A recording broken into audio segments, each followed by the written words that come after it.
J'étudie depuis le début des années 70, on a presque un demi-siècle. Je suis retourné pratiquement chaque année, donc je connais bien un peu ma famille. Et donc l'histoire de base, c'est que j'ai été dans cette population au début des années 70. J'ai travaillé dans la montagne, enfin dans les hautes terres, pendant plus d'un an.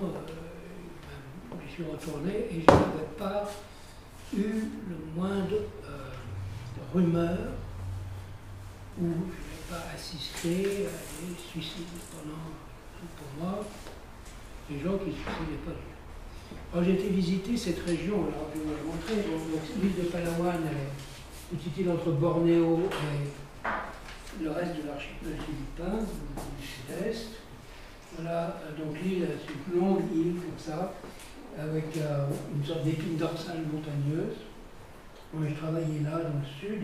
L'ethnie Palawan, donc cette partie sud, c'est la même ethnie avec des différents groupes qui se répartissent dans les vallées qui rayonnent autour de cette épine dorsale.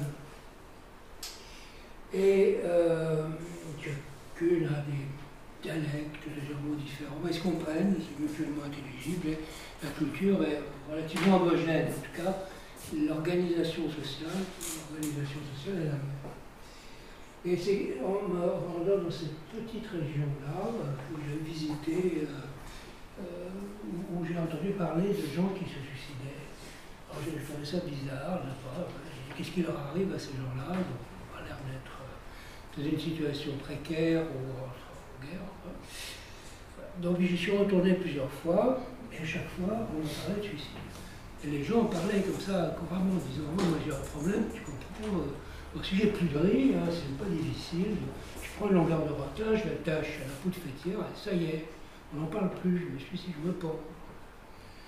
Ça c'était un discours habituel. Hein. Et on me nommait des gens qui s'étaient suicidés il n'y a pas longtemps, il y a quelques années avant, voilà, tel ou tel s'est pendu, a bu le poison. Alors, au début, il avait effectivement un petit problème, enfin un problème avec un entrepreneur qui avait voulu établir un ranch. Donc il avait plus ou moins occupé des terres, il avait vu des buffles qui étaient devenus sauvages, qui buffles couraient après les gens. Enfin, ça les inquiétait énormément, peut-être l'histoire, peut-être la crainte d'avoir leur terre volée, ou cette invasion de buffles qui retournent à l'état sauvage et qui sont là un peu dangereux, les inquiétait beaucoup. Mais ce problème, lorsque je suis retourné encore à la fin des années 70 et plus tard, avait disparu. Donc, et continuait à me dire la même chose, à parler de suicide, voilà, et de me citer des cas réels. Donc c'est seulement en 89 que j'ai décidé d'aller vraiment étudier ce problème. Je me dis, c'est pas possible. Pourquoi est-ce que ces gens qui sont en tout point, presque en tout point semblables, profondément semblables, voire identiques à leurs voisins, ne serait-ce que 10 km au nord de cet endroit, se suicident alors que les autres ne se suicident pas. Ils ont les mêmes, apparemment les mêmes problèmes de vie personnelle. Donc il faut que je tire ça au clair. Donc j'y suis retourné avec les bagages, et puis j'ai commencé à faire des statistiques. J'ai commencé alors que dans le sud de cette île, c'est dans cette région-là, là-bas, qu'elle se situe. C'est deux vallées adjacentes, dans lesquelles se trouve une population qui est voilà, avec une orographie particulière. Donc deux fleuves, la Kaliparan qui coule vers le sud et la Kulbi qui coule vers le nord, et dont les sources sont proches. Voilà. Et donc des gens qui sont passés progressivement à l'agriculture irriguée, comme ici, mais qui pratiquent encore l'agriculture sur brûlis, l'écabouage, si vous voulez, l'essertage, l'agriculture traditionnelle, et qui vivaient à l'époque encore dans des petits villages relativement isolés. Des vieilles photos des années 70 où on voit ces gens-là vraiment dans un habit traditionnel un peu différent de ce qu'on voyait ailleurs, très élégant, des gens qui avaient beaucoup de classe, Et les hommes avec leur haut turban, voilà, le grand chaman de la région qui s'appelait Tukin, qui régnait, c'est-à-dire il régnait de façon, non pas comme un tyran, un chef, un vrai chef, mais comme un guérisseur et un pacificateur. Voilà. Alors voilà une autre photo de du grand Tukin. Bon. Donc voilà, des gens qui sont des gens, comme on le dit dans le film, extrêmement pacifiques, il ne faut pas la guerre, il n'y a pratiquement jamais d'homicide. Il y a eu quelques homicides, mais en général les étrangers, c'est-à-dire des immigrants des îles centrales des Philippines sont impliqués dans ces attaques homicidaires. Et pendant donc un demi-siècle, j'ai pu observer que ces gens ne se faisaient pas la guerre, ne se tuaient pas, ne se battaient pas. Une fois, j'ai eu l'occasion d'avoir autour des gens qui se plaignaient qu'un coup de poing avait été donné. Alors, un grand scandale. Il a donné un coup de poing, même pas un trait de chambre. Enfin, déjà ça, c'est l'agressivité est découragée systématiquement, pas seulement chez les adultes, mais chez les enfants. Ah, on ne se bat pas. On ne se bat pas. Et quand il y a un problème, on s'en va. Voilà, c'est ça leur morale, si vous voulez. Nous, c'est une morale qui est très à l'opposé de la nôtre, puisque pour nous, il faut se battre, il faut être courageux. Voilà. Eux, ils disent bon, le vrai courage, c'est celui du cheval, c'est dans le galop. Et on part. Donc ce sont des gens qui découragent la violence et qui ont une grande solidarité interne. Une des raisons pour lesquelles, d'ailleurs, ils sont des gens assez pacifiques, c'est que, voyez-vous, ils pratiquent ce qu'on appelle la résidence matriuxori locale, c'est-à-dire que les hommes vont habiter chez leurs femmes, auprès des parents de leurs femmes, dans une maison séparée, mais proche des parents de la femme, qui peuvent être mariés, de filles, là. Alors, les maris, là, sont venus de l'extérieur, donc ils viennent des hameaux voisins, et les deux frères des femmes vont épouser des femmes ailleurs, vous voyez, ils s'en vont. Donc on sépare les frères.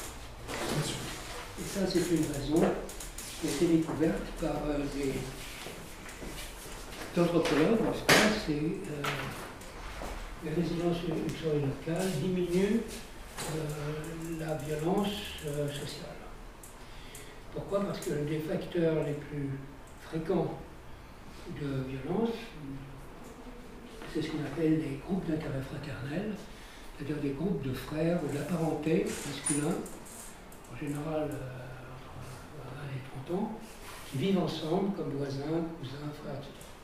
Et lorsqu'il y a des groupes d'intérêt fraternel, on dit une figue en anglais, F-A-G, là où il y a des figues, donc il y a du baston.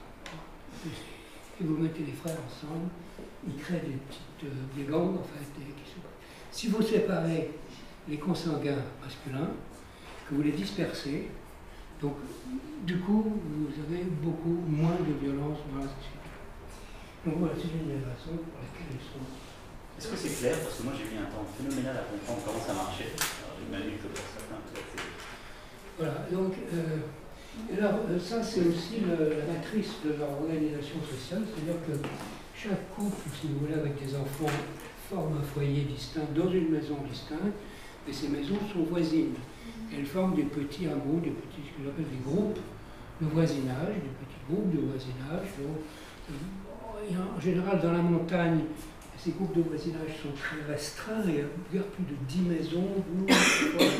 Dans la région de Kulbi-Kaniban, alors là, les groupes de voisinage sont beaucoup plus étendus. Et là, récemment, on a vu que dans le village véritable où on était, il y avait au moins une quarantaine de maisons, beaucoup. Mais ça, c'est un peu exceptionnel. C'est justement ce qui distingue peut-être, en partie, parce que tous les caravans de Kulbi ne vivent pas comme ça dans des grands villages, beaucoup vivent dans des minuscules hameaux dispersés, et c'est une des caractéristiques de cette région. Alors, vous voyez, donc il s'agit en fait, lorsque vous avez un foyer ici, un autre là, il y aura des enfants, un troisième ici, un quatrième ici. Ici, il y aura un parent éloigné, un oncle ou une tante des premiers qui va se retrouver dans une maison isolée, etc. Et donc, c'est une sorte de famille étendue. Donc, les groupes sont des familles étendues, et ce qui relie ce qui crée du lien social, c'est la relation entre les filles, entre les femmes. Donc, ce sont finalement des groupes qui sont créés autour des noyaux de soi. Alors, tout ça donne finalement une communauté qui a un grand sens de la solidarité et où intervient un phénomène fondamental dans l'évolution humaine qui est le partage. C'est-à-dire que quand il y a quelque chose, il faut que tout le monde ait une partie de ce quelque chose. Il ne peut pas y avoir des gens qui n'ont rien et d'autres qui ont plus ou beaucoup.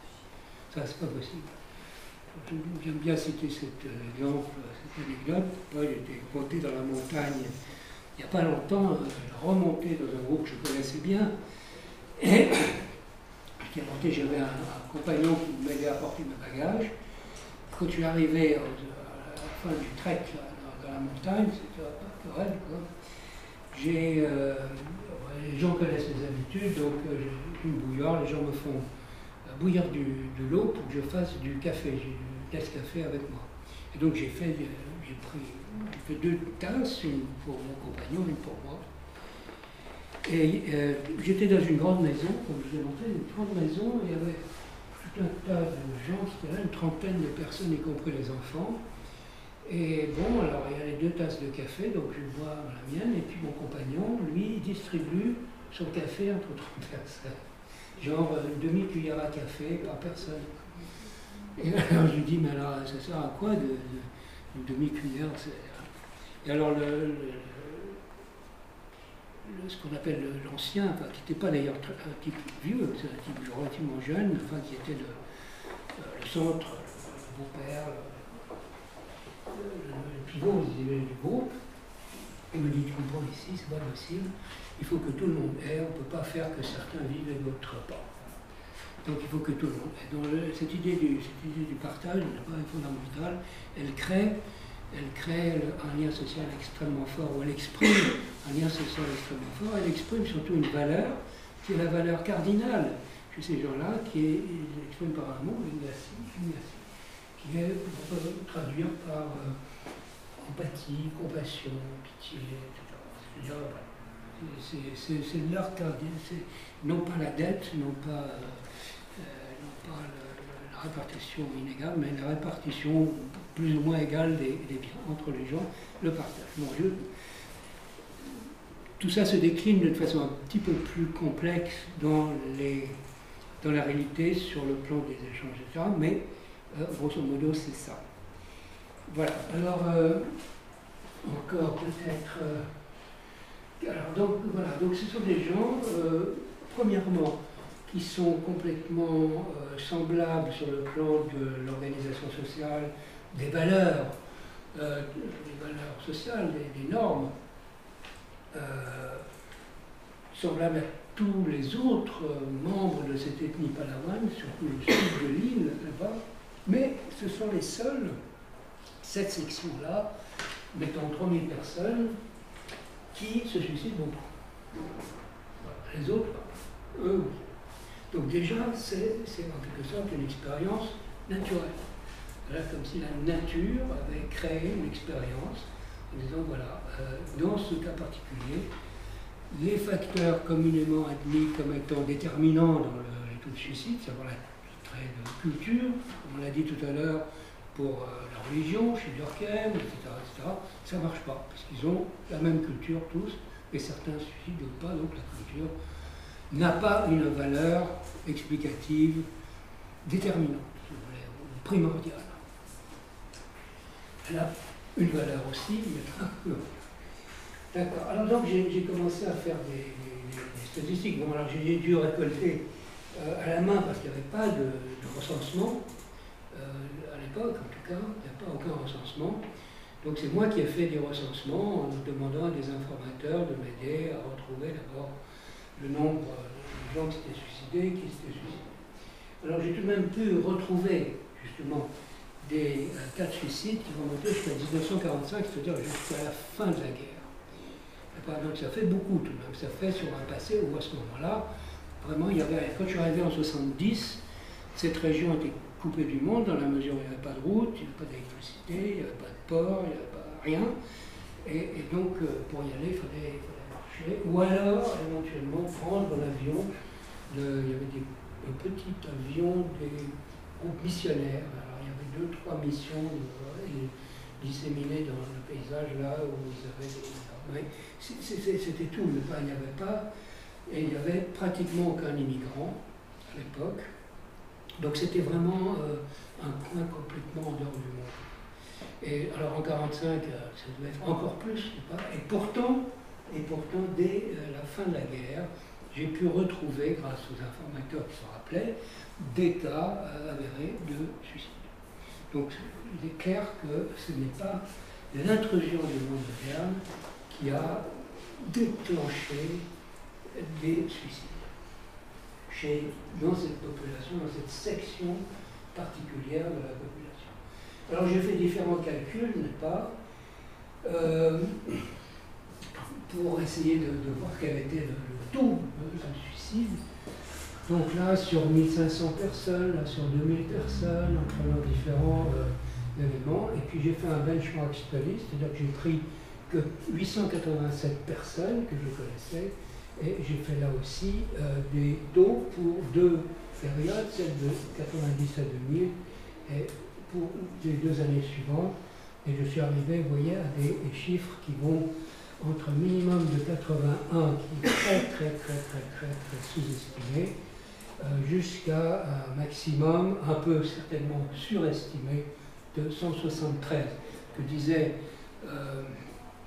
notre ami sociologue Christian Marcula, c'est-à-dire que les chiffres absolus sont moins intéressants que les chiffres relatifs. Donc en essayant de faire différents calculs par rapport à des ensembles de quantités légèrement différentes, etc., on arrive tout de même à une moyenne, disons, de 140 pour 100 000, ce qui est très élevé.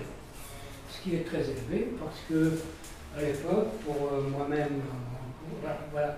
Alors, il y a, attendez. Oui, je me disais, bon, à l'époque, en 98, différents taux de suicide ont sans doute changé. Bon, la Hongrie, qui était très élevée, c'était 50 pour 100 000. La Grèce, très peu élevée, 4 pour 100 000, puis 33. Vous voyez, donc, ces chiffres ne dépassent pas ici 50. Alors que là, on est très largement au-dessus de 100. Si on compare les taux entre Colby, Palawan et les pays européens. Alors, j'ai également fait des statistiques sur le nombre de suicides par année. Donc ça varie, mais dans l'ensemble, vous avez une moyenne de 2-3 personnes qui se suicident chaque année. Donc si vous rapportez ça à une population de 1500 pour 1000 personnes, ça dépend, vous avez donc des taux élevés. Je me suis aussi penché sur la question de savoir est-ce que le suicide, dans les taux de mortalité pour d'autres causes, était important. Je me suis rendu compte que dans 2 cas, c'est-à-dire le cas des estimations faites jusqu'en 89, pour 1500 à 1800 personnes, le suicide arrivait en seconde place. Et que pour mon benchmark study, c'est-à-dire mon étude à partir simplement d'un échantillon, si vous voulez, de 89 à 2001, j'avais également le suicide qui arrivait en seconde place. Donc c'est la deuxième même cause de mortalité là. Donc c'est très important, encore plus important, voyez-vous, que les accidents. Or, des accidents, il y en a tout de même. Hein. Les gens tombent des arbres ou lorsqu'ils défrichent la forêt pour se faire écraser par les arbres qui tombent, ils se coupent. Donc il y a tout de même pas mal d'accidents, mais c'est beaucoup moins important que les suicides. Alors je me suis interrogé sur c'est en anglais, j'ai un tableau en français, mais enfin vous comprenez, sur les raisons, évidemment, les raisons qui ont. J'ai demandé aux gens, bon, dans tel cas, j'avais 85 cas de suicide, qu'est-ce qui a fait que cette personne s'est suicidée? On me donnait toujours une réponse, qui est une réponse qui évidemment ne peut pas être prise directement comme une cause du suicide. On dit par exemple c'est la jalousie, ou c'est parce que ce jeune homme aimait une fille et cette fille a repoussé ses avances. Ou alors à cause de la peur inspirée par la crainte que quelque chose arrive, ou alors par la perte par exemple de sa récolte qui a brûlé, et de sa maison qui a brûlé, tout perdu. Ou alors, ils n'ont pas beaucoup de biens, mais enfin, fortement quelques biens qu'ils peuvent perdre. Ou toute autre raison, n'est-ce pas? Donc c'est des sortes de psychologie, comment appelle-t-on ça? Une recherche sur les causes. Autopsie psychologique. Voilà. Et donc j'ai arrivé donc pour 86 cas à ce genre de résultat, c'est-à-dire que ce qui provoquait, d'après ce qu'on me disait, les suicides, c'était d'abord la vieillesse et la maladie. Ensuite, le chagrin, notamment le chagrin causé par la perte d'être cher, des enfants, son épouse. La colère, très intéressant. La colère est considérée comme une cause de suicide. Ça fait partie, n'est-ce pas, de la conception locale des émotions. Car la colère est dangereuse. Elle est dangereuse pour celui qui l'éprouve. Ce qui est vrai, c'est en plus vrai.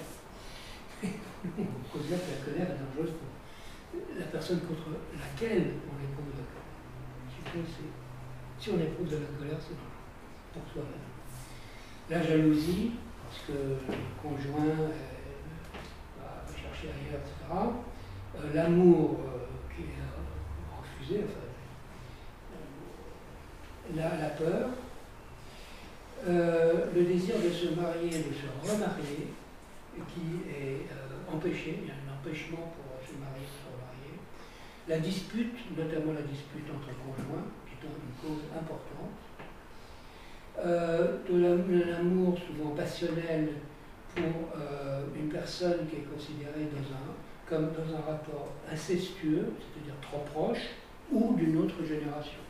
Par exemple, une tante et un neveu. Voilà, ça c'est. Et l'amour, dans ce cas-là, aboutit à des cas de suicide. La polygynie est peu fréquente, mais totalement tolérée. Donc le désir et le fait d'épouser une seconde femme amène au suicide, au moins 4 cas, ça me fait rire. Bon. La honte, alors la honte, vous voyez, elle n'est pas vraiment, parce que ce n'est pas une culture de l'honneur. Ce n'est pas une culture de laquelle il faut, l'honneur suppose une sorte de compétition pour une sorte d'affirmation de soi, n'est-ce pas, que les paladins ne pensent pas être nécessaires. Donc, c'est pas une culture de l'honneur. L'honneur, c'est quelque chose qui. Ils éprouvent de la honte lorsqu'ils sont socialement embarrassés. Alors, des cas de psychotique, la folie, il y en a qu'un. Des cas de rumeurs infondées, de calomnie, et lorsqu'on perd sa propriété, par exemple la maison, comme je l'ai dit tout à l'heure, la maison brûle, le champ peut effectivement de l'homme perdre sa récolte, comme c'est arrivé au moins une fois. Voilà. Donc voilà à peu près les causes présumées, ou les motifs présumés que l'on m'a présentés. Les moyens, c'est plus. Alors les moyens, est-ce que je l'ai là? Voilà, alors les moyens ici, donc la pendaison était le plus fréquent, maintenant ça a un peu changé.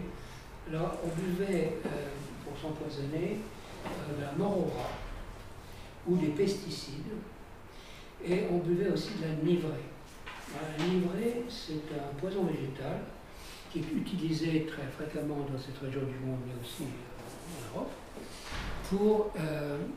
comme ichthyotoxique, c'est-à-dire pour pêcher des poissons. Bon, c'est une liane, on bat cette liane, on extrait la sève, on la mélange à de l'eau, et c'est tout, on la met dans des biafs pour essayer d'attraper le poisson qui est asphyxié, qui n'est pas empoisonné, mais qui est asphyxié. Si on boit cette coction, eh bien, donc maintenant, boire la nivrée est quelque chose, boire tout bas, est quelque chose de très faible. Plus que ce pan. Parfois la pendaison. Mais il y avait également d'autres moyens qui ont été utilisés, notamment l'arme blanche, de se transpercer la poitrine, de se frapper au cœur.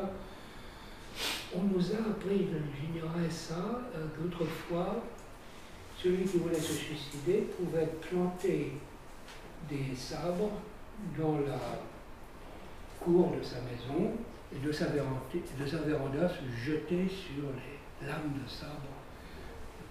Je n'avais jamais observé et je n'ai jamais eu de cas.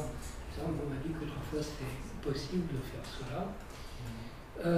Il y a aussi une forme intéressante pour moi de suicide, un moyen de suicide qui est l'anoxie, c'est-à-dire le fait de strangulation agenouillée.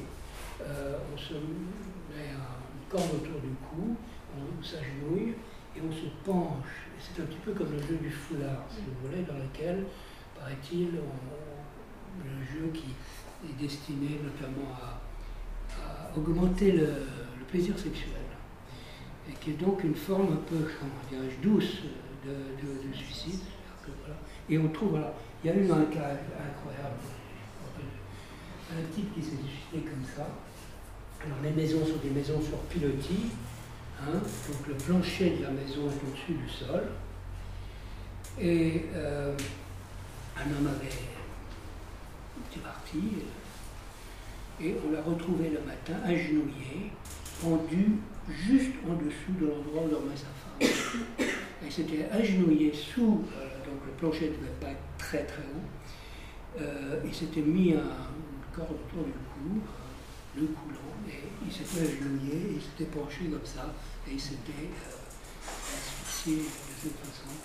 Donc ça, c'est une façon de faire, et ça, on trouve cela, la pendaison, chez les gens plus âgés, et chez les hommes qui se suicident de façon très, très méditée. Bon, je reviens un petit peu alors en arrière. Donc, suicide par sexe, donc les hommes, comme ailleurs, dans la plupart des cas, sauf en Chine, en Inde, se suicident plus que les femmes.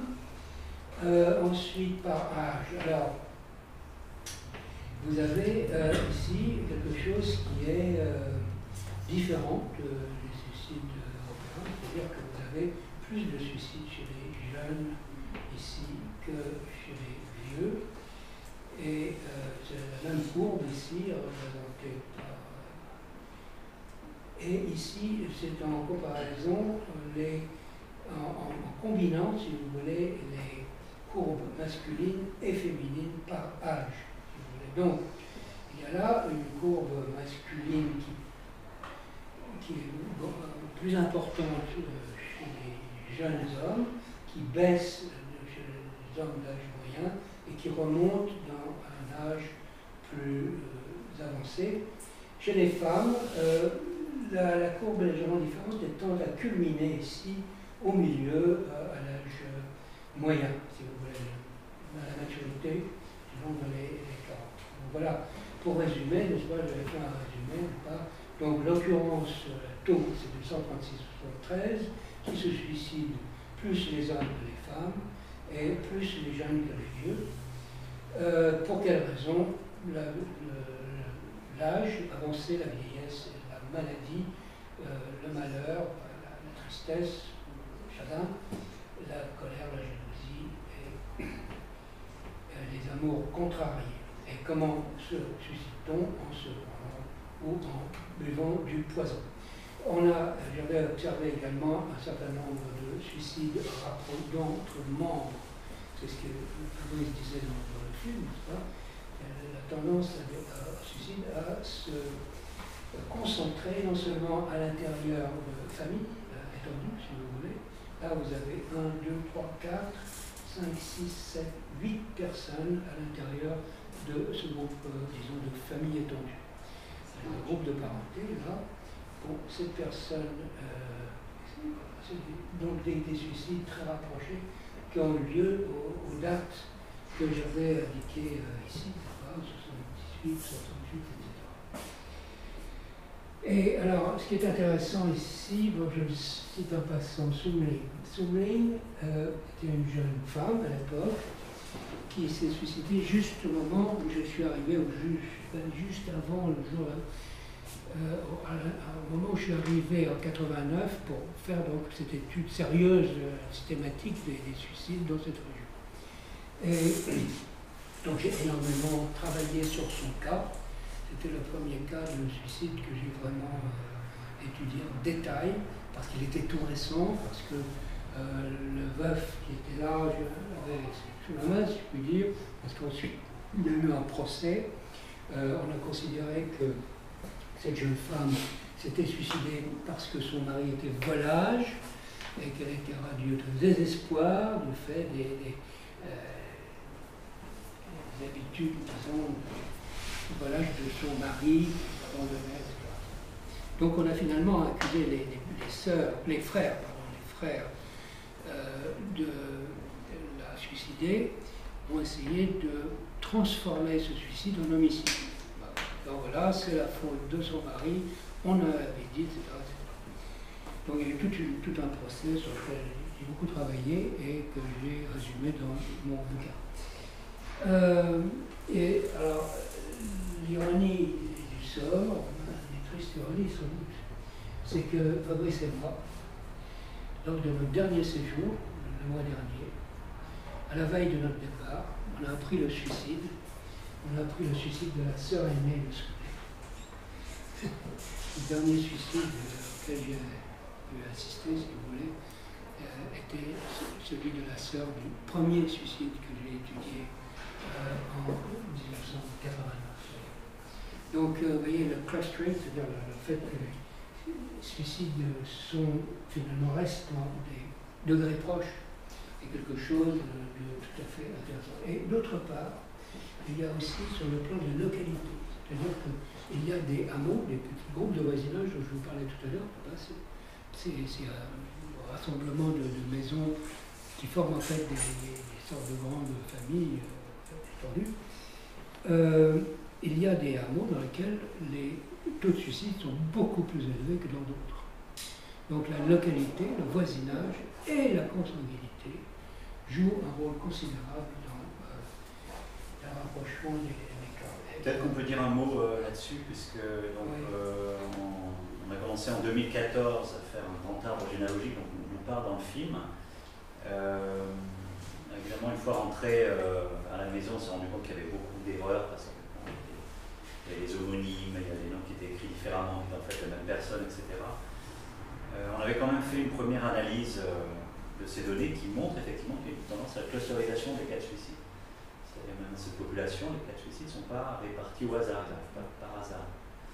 Et donc là, notre dernier voyage aussi consistait à corriger ce fichier, on va le réanalyser, on aura les données, j'espère, dans l'année. Moi je pense que ça va se confirmer, parce que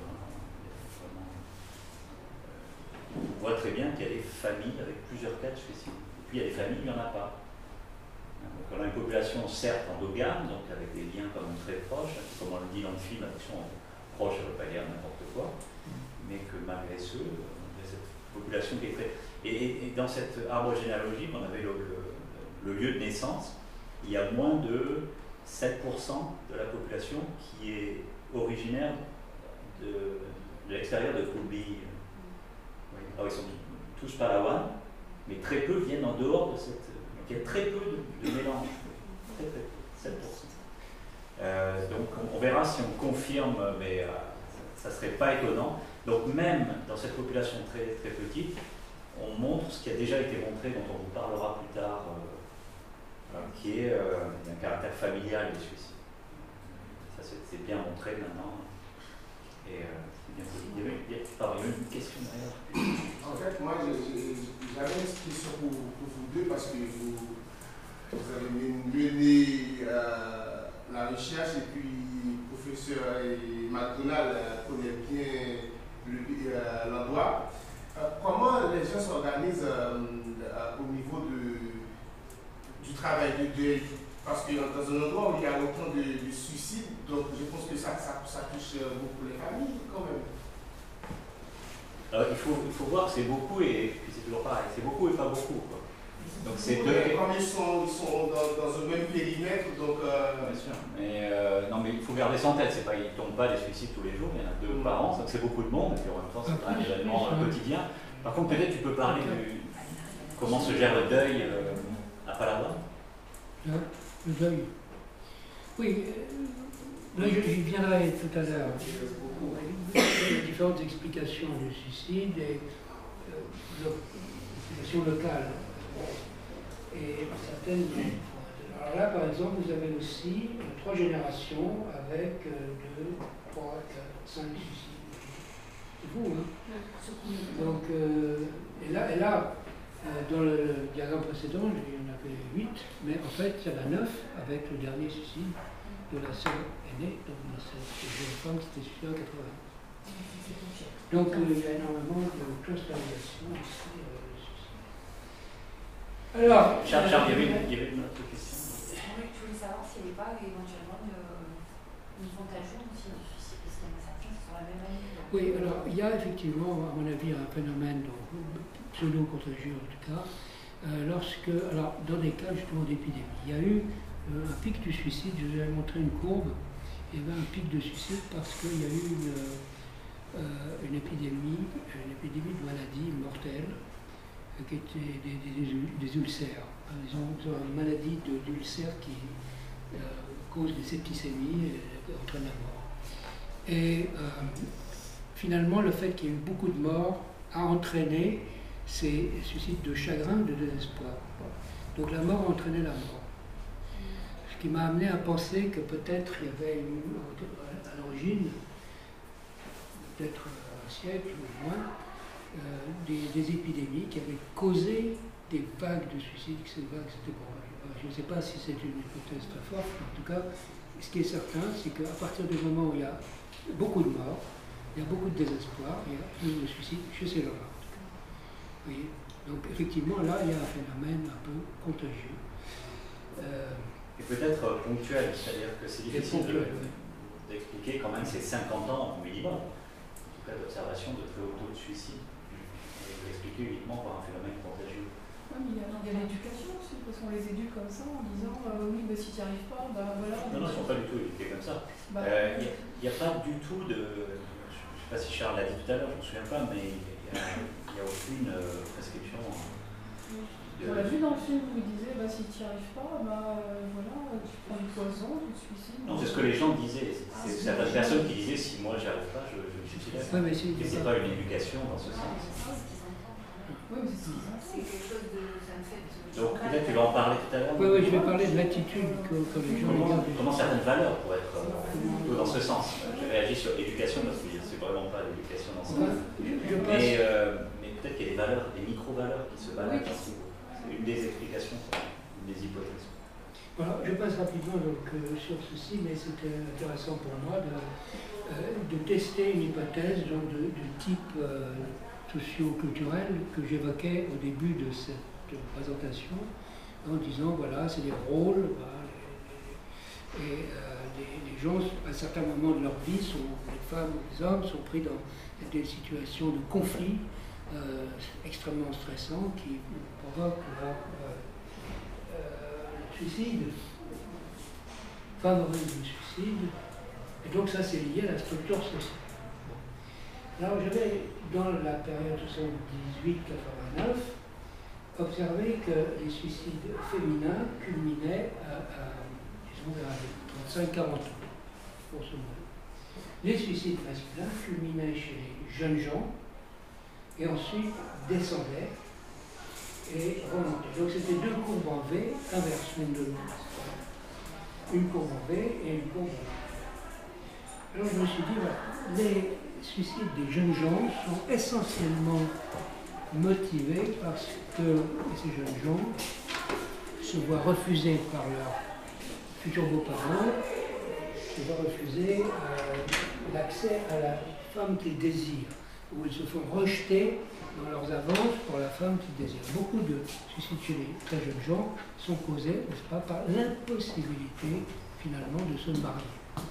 Chez les femmes donc d'âge moyen, il arrive ce qui arrive un peu chez nous aussi, savoir que leurs maris vont ailleurs. Et elles se trouvent donc confrontées à une situation d'abandon. Donc elles perdent leur statut de femme mariée et les jeunes garçons n'arrivent pas à acquérir le statut d'homme marié. Donc finalement, comme le mariage, c'est la seule finalement cérémonie qui transforme d'abord l'enfant en adulte et qui fait d'une personne un être social complet. Il n'y a pas très peu de célibataires. Les célibataires sont excessivement rares. Il n'y a pratiquement jamais de célibataires. Et les quelques rares célibataires que j'ai connus étaient considérés comme des fous excentriques complets. Donc finalement, le mariage reste le fait de créer un foyer est le phénomène social central. Vous voyez, sans ça, on n'est pas vraiment membre de la société, on n'est rien. Et donc les jeunes gens, ils veulent se marier, et quand ils n'y arrivent pas, ils se suicident, et quand les femmes d'âge moyen perdent leur mari, ou risquent de perdre leur mari, elles se suicident. Or, donc j'étais content, voilà, j'ai dit oui. Quelle est la religion de ce... Moi, Ils n'ont pas de religion. L'animisme, j'en parlerai. D'accord, c'est une bonne question. Donc il n'y a pas d'explication. Ils croient dans l'existence de force, de l'esprit, qu'ils appellent des humains, des êtres humains invisibles. Donc le monde est peuplé d'êtres humains qui sont connus, mais invisibles et puissants. C'est-à-dire qu'ils ont la capacité de nous rendre malades ou au contraire de nous guérir, etc. Ils n'ont pas de religion au sens de par exemple, très peu l'eschatologie. Ce qui arrive après la mort, on ne sait pas trop. Ils oublient la mort. Ils n'ont pas de culte, véritablement de culte des ancêtres, mais ils invoquent les morts d'une façon générale. C'est très différent, n'est-ce pas? Ce que nous appelons une religion dans nos traditions d'idéologie abrahamique, ça n'a rien à voir avec... Et donc chez eux, les relations hommes-femmes sont régies par cette religion, cette absence de religion, ou c'est ça? Oui. Enfin, c'est-à-dire qu'il n'y a rien de rituel, alors, on invoque les esprits des morts, et on peut invoquer aussi le Dieu créateur, qui est en fait un Deus Utiolus, qui est là, qui intervient relativement peu dans les affaires humaines, sont plutôt des divinités intermédiaires, et c'est ces fameux esprits, ces fameux hommes puissants, êtres humains puissants et invisibles, qui agissent sur eux. Bon. Donc c'est plutôt une idéologie de force naturelle, plutôt qu'une idéologie de domination hégémonique par une personnalité divine. C'est ça. Bon, alors, donc j'étais très content, n'est-ce pas, de cette explication. Et puis alors, entre 1990 et 2001, c'est-à-dire les 10 années ou 11 années qui ont suivi, eh bien, les courbes n'étaient plus les mêmes. C'est-à-dire que mon explication par le mariage est envers nous. Certes, les jeunes gens se suicidaient, les jeunes hommes se suicidaient plus que les hommes d'âge moyen, mais la courbe féminine s'aplatissait complètement. C'est-à-dire que les femmes d'âge moyen ne se suicidaient pas tellement plus que les femmes plus jeunes ou plus âgées. Donc mon idée, n'est-ce pas, qui était fondée sur l'observation des courbes pendant 10 ans, s'est trouvée infirmée par mon observation des courbes sur les 10 ans d'après. Donc vous voyez, ça prouve qu'il faut étudier les choses longtemps. Parce que comme on l'a vu pour le suicide sur une période de plus de 100 ans, ça change. Ça change. Les courbes changent. Durkheim pensait, n'est-ce pas, que si on travaillait beaucoup et que le niveau de vie s'accroissait, ben, on se suiciderait moins. Ben, c'est pas vrai, c'est finalement quand on est riche qu'on se tue, qu'elle disait tout à l'heure. Vous voyez, donc il faut observer les choses sur un temps plus long, parce que les petites hypothèses que l'on peut fabriquer, que fabriquent mes collègues aussi, sont souvent sujettes, n'est-ce pas, à ce genre de... Et j'ai également les causes, l'importance des causes, des motifs allégués pour le suicide ont changé. Vous voyez, entre les 13 cas de suicide pour maladie et souffrance physique, contre les 5 cas de chagrin pour la perte de l'enfant, vous voyez, les choses ont changé. L'ordre des motivations d'une période à l'autre a changé également. Donc si on reprend la liste, on retrouve un peu les mêmes motivations, mais pas dans le même ordre. Donc là aussi, les choses changent. Le suicide est quelque chose qui... Donc, qu'est-ce que je vais dire? Alors, je vais essayer de répondre à vos différentes questions concernant justement l'influence des idées, des valeurs. Les Palawans font une sorte d'impasse sur la mort. Ils enterrent les morts et puis ils les oublient. Ils ont une très faible mémoire généalogique, une amnésie généalogique. Beaucoup de personnes ne se rappellent même pas le nom de leurs grands-parents. Et quand on leur demande, ils disent, mais il était mort quand je suis né, comment est-ce que je pourrais me rappeler? Donc ce sont des gens qui vivent dans le présent. Vous voyez, c'est des gens qui vivent dans le présent, ils sont immanentistes à fond, à mort. Et ils n'ont pas, si vous voulez, de culte de la transcendance. Ça n'existe pas chez eux. Même le groupe, pour eux, n'a pas de réalité transcendante. Ce sont les gens, les voisins, les amis, les parents, les conjoints, les enfants, ceux avec qui on travaille, ceux qu'on connaît, ceux qu'on côtoie toute sa vie, qui comptent. Mais ce ne sont pas des entités abstraites, comme des corporations qui ont une existence ou une valeur quelconque pour eux. Donc ce sont des gens qui vivent dans le moment et dans le présent, l'ici et maintenant. Et des idées religieuses telles que nous en avons sont l'existence, par exemple, d'une morale liée à l'existence de Dieu créateur, pas présente. Donc il croit effectivement à l'existence d'esprit ou de forces surnaturelles, c'est-à-dire de méta-personnes, comme me disent certains de mes collègues, qui sont des personnes humaines, mais qui vivent sur le sommet des montagnes, dans la forêt, etc., et dont les mœurs, les caractères sont ceux des êtres humains. Simplement, ils sont doués de pouvoirs particuliers, notamment celui de soit de rendre malade, soit de guérir, voire de tuer dans certains cas, sauver, même de ressusciter dans d'autres. Ils pratiquent le chamanisme, qui est un contact, qui est une technique de contact avec les esprits, mais ils pratiquent. Alors là, selon les régions, ça varie énormément. Vous avez des cas de rituels de possession, vous avez des cas de rituels de ce qu'on appelle le chamanisme pur, c'est-à-dire d'exorcisme, de voyage de l'âme dans les étages supérieurs de l'univers. Dans notre cas, c'est les divinités qui entrent dans la maison et visitent les hommes, ou alors s'emparent de leur esprit, et dans l'un des cas, de possession, notamment possession féminine. Donc là, il y a une variété sur le plan, disons, rituel et idéologique. Les gens de Kulbi-Konipal ont des rituels assez particuliers, notamment un rituel qui est un rituel de purification de la terre. Ils font une grande cérémonie, ils battent les gongs, et les gongs appellent les divinités. Ils entrent en transe et ils pratiquent alors une danse sur le terre-plein qui est devant la grande maison, et ils tracent des lignes dans le sol, et si des incestes ont été commis, alors le naga, enfin, le dragon souterrain, va venir sortir et engloutir la communauté. c'est très dramatique, il y a une danse avec une épée et des lances, parce que le chaman est là pour défendre la communauté contre l'émergence du dragon qui va ensevelir la communauté, s'il y a eu des incestes, qui est le seul motif de mise à mort là-bas.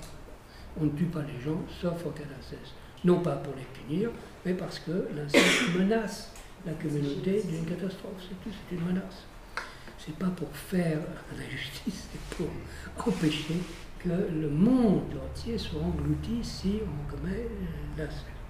L'inceste, l'interdit de l'inceste entre les consanguins proches, c'est-à-dire essentiellement frères, sœurs, père, mère et enfant, mais également entre cousins au premier degré, donc cousins germains, comme nous disons chez nous, qui sont considérés là-bas comme des germains qui sont appelés comme cela, des germains, des frères et sœurs.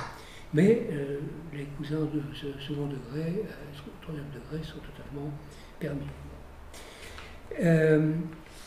Voilà. Alors, comment donc eux-mêmes expliquent-ils le suicide, ou expliquaient-ils au moment il y a eu d'autres explications qui ont émergé plus récemment,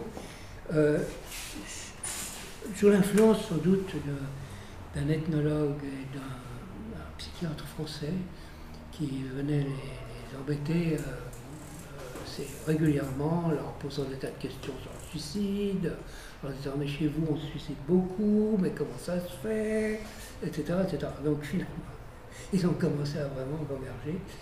Et à l'époque où j'ai travaillé sur le suicide, c'est-à-dire dans les années 80 et début des années 90, ou au cours des années 90, le suicide était donc simplement considéré d'abord comme un malheur.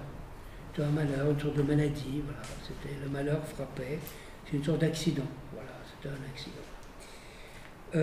Dans certains cas, comme je l'ai dit pour Sumling, là, pour cette jeune femme dont le suicide avait fait l'objet de telles controverses à l'époque, c'était un homicide, c'est-à-dire qu'elle avait été poussée au suicide par le mauvais comportement fidèle de son mari. Ou alors, dans le cas du grand Tuking, il me disait, il s'agit de l'action d'esprit, de force surnaturelle, qui sont malheureuses, mécontentes, notamment de certaines pratiques de destruction de l'environnement. Il y avait une mine de silica qui s'était installée tout à fait au début et qui avait créé des éboulements, des glissements de terrain qui avaient détruit une plantation, enfin, oui, une grande population de sagoutiers. Alors, le sagoutier est un palmier dont la moelle peut être mangée.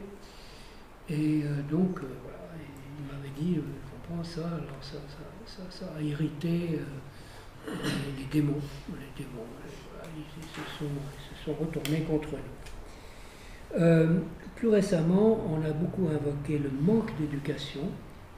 Pourquoi est-ce qu'on se suicide? Parce que nos enfants ne vont pas à l'école. Or, une école a été installée il y a quelques années seulement à Magalip, dans l'endroit où on a travaillé, dans Koulbi, et maintenant ils ne pourront plus invoquer le manque d'éducation, de l'accès au moins à l'écriture, la pratique du philippino, qui est la langue nationale, etc., comme cause de suicide, l'ignorance.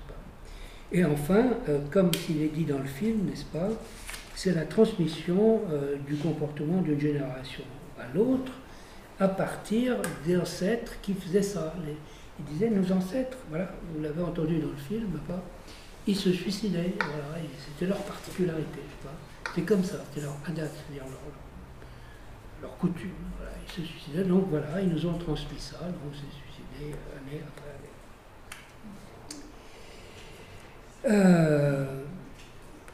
Donc, sinon, je peux dire qu'ils sont dans l'ensemble, d'une part, ennemis de l'idée du suicide, pense que c'est pas une bonne idée de se suicider, vraiment pas. C'est ridicule, ça fait du mal aux autres, c'est un gaspillage de vie, d'énergie, c'est dommage, il ne faut pas se suicider. Enfin, mais il ne le condamne pas sur le plan moral. Ce n'est pas une condamnation morale. C'est un acte, bon, peut-être, qui peut être excusé parce que quelqu'un est malade comme ça, il est atteint par des idées suicidaires terribles, il ne peut rien faire, ou alors, il est idiot, hein, il se suicide. Mais quand il parle de suicide, et là j'avais fait une étude dans une perspective un peu différente de perspective sociologique habituelle, j'avais été convaincu par un confrère psychiatre de l'utilité de regarder les choses d'un point de vue de la psychologie phénoménologique. Et en me basant sur des travaux de phénoménologues comme Bischwanger, Schaap, qui sont des phénoménologues allemands. Et j'étais arrivé à une vision assez intéressante à partir des données que j'avais de la façon dont les gens se représentaient le suicide. Ils se représentent le suicide dans une continuité narrative. Pourquoi est-ce qu'on se suicide? C'est parce que d'autres gens se sont suicidés un peu de la même façon pour les mêmes raisons. Et tout cela entre dans une narration de la vie, dans une accumulation de traits situationnels qui font que finalement, on se donne la mort. Et j'ai trouvé cette approche intéressante parce que finalement, l'identité que se donnent les gens et que nous nous donnons, je crois aussi, est de nature narrative. On se raconte notre propre histoire, on écoute l'histoire que les autres se racontent à notre propos, qu'on pense que les autres se racontent à notre propos, et on se raconte l'histoire de notre groupe et de notre famille. Ce sont ces histoires entremêlées, cet écheveau de fils narratifs qui finalement constituent notre identité, pas simplement individuelle, mais de groupe. Et dans la mesure, ça rejoint un petit peu l'hypothèse que je fais sur la socialisation, dans la mesure où on grandit comme enfant, comme jeune adolescent, dans des groupes où il y a des suicides, où on entend que tel oncle, cousin, frère, père, tante, grand-mère ou sœur s'est suicidé, alors que ce sont des adultes qui projettent malgré tout ce qu'on appelle des rôles modèles, des figures, si vous voulez, d'adultes.